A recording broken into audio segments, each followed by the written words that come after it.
Formal nang giablihan sa publiko ang mga atraksyon karong Kapaskuhan sa General Santos City, Pulong-Mulok sa South Cotabato ug sa Maitum, Sarangani Province. Atong i-feel ang Christmas vibe sa live report ni Abby Caballero. Abby. Yes, Sarah, mas na-feel na gayod sa atong mga kapuso ang Christmas vibes tungod sa mga maanindot nga dekorasyon sa managlahing lugar. Gani, nagtapok-tapok ang magbanay ug maghigala aron dungan nga masaksihan ang ceremonial opening sa Christmas activity sa nagkadaiyang lugar. Feel na ang Christmas vibe sa General Santos City atol sa formal nga pag-abli sa Christmas Village sa Oval Plaza kagabi. Napulo ka mga barangay ang nagtigi sa Christmas decoration competition. Sagad sa ilang mga gigamit nga dekorasyon, indigenous ug recyclable materials. Dunay mga nigamit og plastic bottles, cellophane, bicycle rim, mga ligid nga giporma og snowman, coconut husk ug uban pa.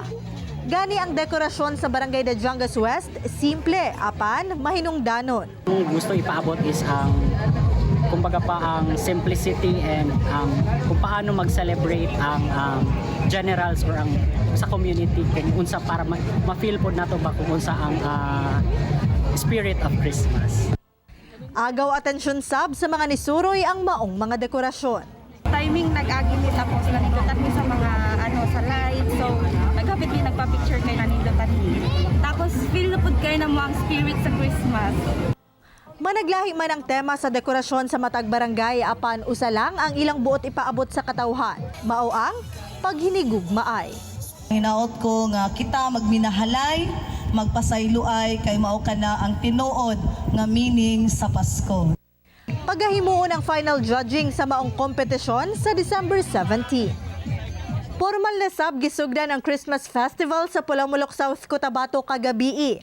Nahimong colorful ang Municipal Hall ug Municipal Ground tungod sa Christmas lights ug giant Christmas tree.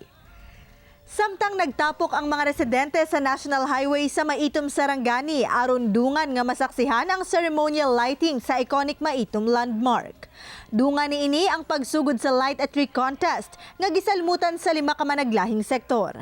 Christmas Winter Village ang ilang tema karong tuiga nga patok sa mga bata ug mga young at heart. Sara, pahinumdum sa atong mga kapuso nga buot sa magpa-picture og musuroy sa Christmas Village sa General Santos City sa Pulong-Mulok ug sa Maitom, ginadili ang pagdala og hinagiban og backpack. Sara. Okay, daghang salamat, Abby Caballero.